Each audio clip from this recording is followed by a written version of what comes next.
चलो बच्चों, let's read this question. Question says match column 1 with column 2. Column 1 में adsorbent RF value, spots of colorless compounds which are invisible to eye, crystals of iodine, spraying reagent, chromatography paper contains water trapped in it. ये सब दिया हुआ है. और column 2 में silica gel और alumina, brown spots, then hydrogen solution, fluorescent in ultraviolet light, acts as a stationary phase, a distance moved by the substance from baseline by distance moved by the solvent from the baseline दिया हुआ है. ठीक है, options दिए गए हैं हमारे पास इस क्वेश्चन में. ठीक, the key concept for this question is chromatography. की कॉन्सेप्ट क्या है इस क्वेश्चन के लिए? वो है क्रोमैटोग्राफी. क्रोमैटोग्राफी क्या होता है? Chromatography is an important technique used for it is used for purification, right, separation of mixtures and to test the purity of compounds. Chromatography क्या होता है? Chromatography is an important technique which is used to separate mixtures. किसके लिए use हो सकता है? To separate mixtures,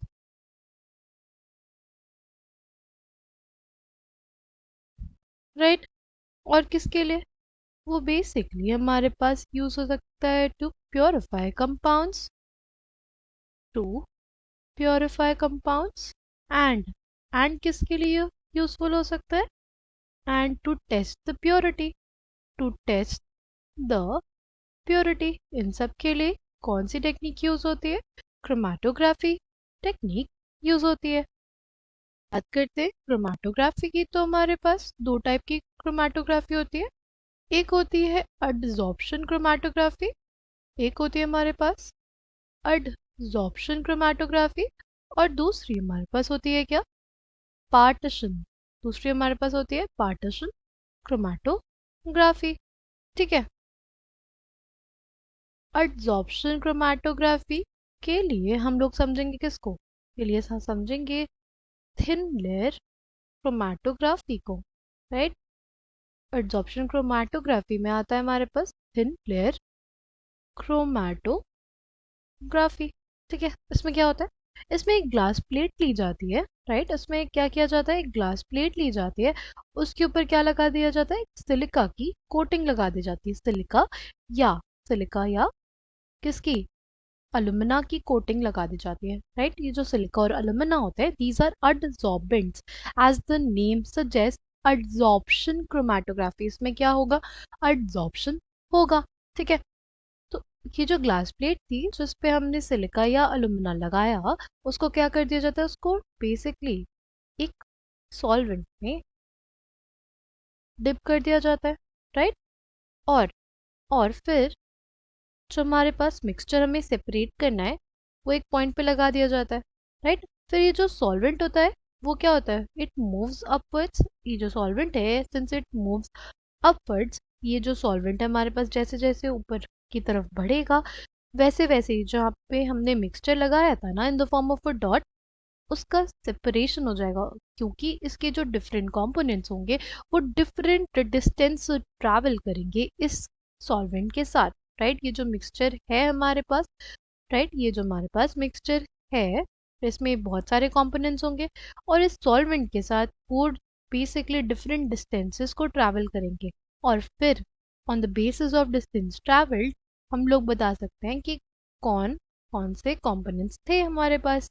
ठीक है, ये जो डिस्टेंस ट्रैवल करते हैं, इसको हम लोग डिफाइन करते हैं in the form of retardation factor. Retardation factor is basically distance traveled by the substance from baseline by distance moved by the solvent from the baseline.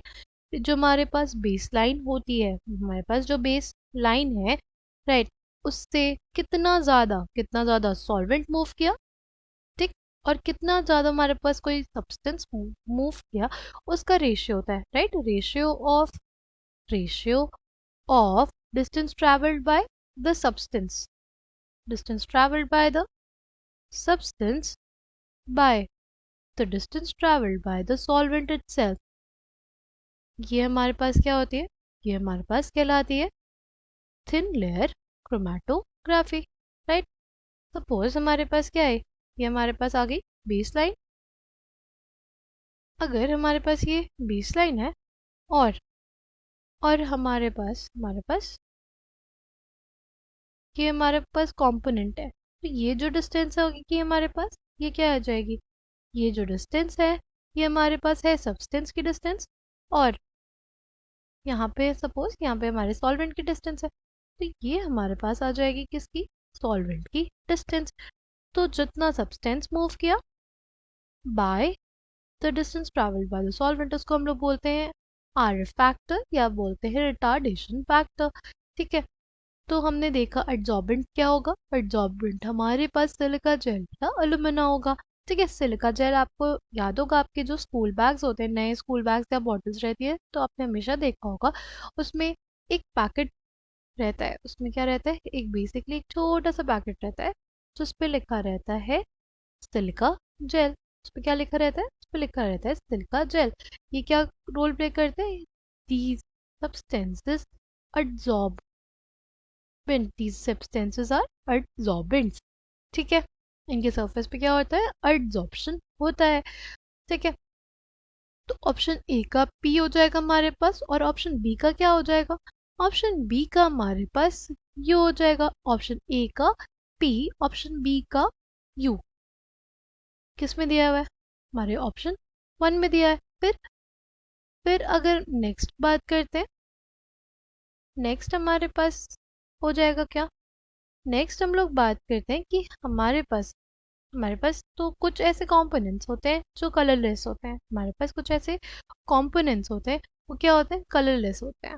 ठीक है, पहले जो क्रोमेटोग्राफी की जाती थी ना, वो की जाती थी कलर्ड सब्सटेंसेस की, बट फिर धीरे धीरे डेवलपमेंट हुआ और हम कलरलेस जो कंपाउंड्स होते हैं उनके लिए भी हमने तरीका ढूंढ लिया कि कैसे कैसे हम लोग कर सकते हैं इनके लिए क्रोमेटोग्राफी, राइट। उसके लिए हम लोग बेसिकली क्या करते हैं, उसको देखते हैं अंडर अल्ट्रावायलेट लाइट। जो हमारे पास कलरलेस कंपाउंड होता है under ultraviolet light fluorescent behaviour show करता है। ओके, तो colorless compounds spots of colorless compounds are observed under ultraviolet, right right. या हम लोग क्या यूज करते हैं, कोई स्प्रे रिएजेंट, जो कलरलेस कंपाउंड होते हैं उनके लिए या तो उनको देखा जाता है अल्ट्रा वायलेट लाइट, या उन पे स्प्रे कर दिया जाता है कोई रिएजेंट। जैसे जैसे हमारे पास अगर अमीनो एसिड्स होंगे, राइट, अमीनो एसिड्स होते हैं, उनके लिए जो स्प्रे एजेंट यूज किया जाता है वो क्या होता है, अमीनो एसिड्स के लिए जो हमारे पास स्प्रे रिएजेंट यूज किया जाता है वो होता है निन हाइड्रन सॉल्यूशन। वो क्या होता है निन हाइड्रन सॉल्यूशन। ठीक, और कलरलेस कंपाउंड्स के लिए एक और तरीका होता है, वो क्या होता है, वो बेसिकली होता है use of iodine, right, use of iodine, right. देखो हमारे पास जो जार है उसको हम क्या कर देते हैं, उसको कवर कर देते हैं, जार को हम लोग कवर कर देते हैं। ठीक है, और और जार के अंदर हम लोग क्या डाल देते हैं, जार के अंदर डाल देते हैं आयोडीन सॉलिड, उसके अंदर हम लोग क्या डाल देते हैं, क्रिस्टल्स ऑफ आयोडीन। ठीक है, जो हमारे पास स्पॉट्स होंगे यहाँ पे, जैसे ग्लास प्लेट है, जो स्पॉट होगा, जो कलरलेस स्पॉट होगा, वो क्या कर लेगा, वो एब्जॉर्ब कर लेगा किसको, आयोडीन को, राइट। हमारे पास जो कलरलेस स्पॉट होगा वो क्या करेगा, it will absorb iodine, right. वो क्या colourless spot will absorb iodine, और और वो किस तरह का दिखने लग जाएगा, it will come out as a brown spot, it will come out as a brown spot. हमारे पास जो भी कलरलेस कंपाउंड होगा, राइट, कलरलेस कंपाउंड जो एब्जॉर्ब हुआ होगा हमारे ग्लास प्लेट पे, उसको अगर ऐसे एक जार में रख दिया जाए जिसमें क्या हो, आयोडीन क्रिस्टल्स हो, तो वो जो कलरलेस स्पॉट होगा वो क्या कर लेगा, एब्जॉर्ब कर लेगा आयोडीन को, और वो विजिबल हो जाएगा एज ब्राउन स्पॉट। तो coming back to the question, हमने देख लिया था कि हमारे पास spots of colourless compounds which are invisible to eye. उसके लिए हम लोग क्या कर सकते हैं, उसको रख सकते हैं किसमें, अल्ट्रा वायलेट लाइट में। वो क्या करेगा, वो फ्लोरेसेंट बिहेवियर शो करेगा अल्ट्रा वायलेट लाइट में, इसलिए सी का हमारे पास एस हो जाएगा। डी का क्या हो जाएगा, crystals of iodine come out as brown spots, right. उसको भी किसके लिए यूज किया जाता है, कलरलेस कंपाउंड्स के लिए। तो डी का हमारे पास क्यू हो जाएगा। फिर spraying reagent for amino acids हमारे पास क्या होता है, निन हाइड्रोजन सॉल्यूशन, राइट। ई का आर हो जाएगा। और हमारे पास नेक्स्ट हम लोगों को देखना होगा पेपर क्रोमेटोग्राफी। नेक्स्ट हमें देखना होगा क्या, नेक्स्ट हमें देखना होगा पेपर क्रोमेटोग्राफी। पेपर क्रोमेटोग्राफी में क्या होता है, पेपर क्रोमेटोग्राफी में हमारे पास पेपर क्रोमेटोग्राफी में एक बेसिकली हम लोग क्या ले लेते हैं, एक सिंपली हम लोग एक पेपर ले लेते हैं, ठीक है। वो पेपर किसका होता है, वो बेसिकली वो पेपर हमारे पास होता है स्पेशल क्वालिटी का, राइट। तो एक स्पेशल क्वालिटी का पेपर होता है जिसमें जिसमें वाटर इज ट्रैप्ड, उसमें क्या होता है, water is trapped in it, water is trapped in it. और इसमें वो एक्ट करता है एज स्टेशनरी फेस, और उसमें वो एक्ट करता है एज स्टेशनरी फेस, ठीक है। ये जो हमारे पास क्रोमेटोग्राफिक पेपर होता है, इसमें क्या कर दिया जाता है, एक बेस लाइन बना दी जाती है, उसके बाद हम लोग स्पॉट लगा देते हैं अपने मिक्सचर्स का, राइट। और फिर उसको हम लोग टांग देते हैं, बेसिकली इसको बेसिकली टांग दिया जाता है इन, एंड फिर इसको डिप कर दिया जाता है एक बीकर में, जिसमें क्या हो, जिसमें हमारे पास एक सॉल्वेंट हो, राइट। उसमें सॉल्वेंट हो, ये जो सॉल्वेंट है वो राइज करता है बाय कैपिलरी एक्शन, इसमें से जो सॉल्वेंट है वो राइज करता है बाय कैपिलरी एक्शन। और फिर हमारे पास जो पेपर है वो सेलेक्टिवली रिटेन कर लेता है डिफरेंट कंपोनेंट्स को, राइट। और हमें डिफरेंट के स्पॉट्स देखने को मिल जाते हैं पेपर पे आफ्टर सम टाइम, राइट। और ये जो स्पॉट्स होंगे वो होंगे डिफरेंट हाइट पे, राइट। और उसके बाद हम लोग कहेंगे कि हमारे पास क्या हो गया, सेपरेशन हो गया है by paper chromatography. Coming back to the question, जो हमारे पास ऑप्शन एफ होगा उसका क्या हो जाएगा, chromatography paper contains water trapped in it which acts as a stationary phase. F का टी हो जाएगा, यानी option one will be the correct answer for this question. I hope you understood it well. Thank you and all the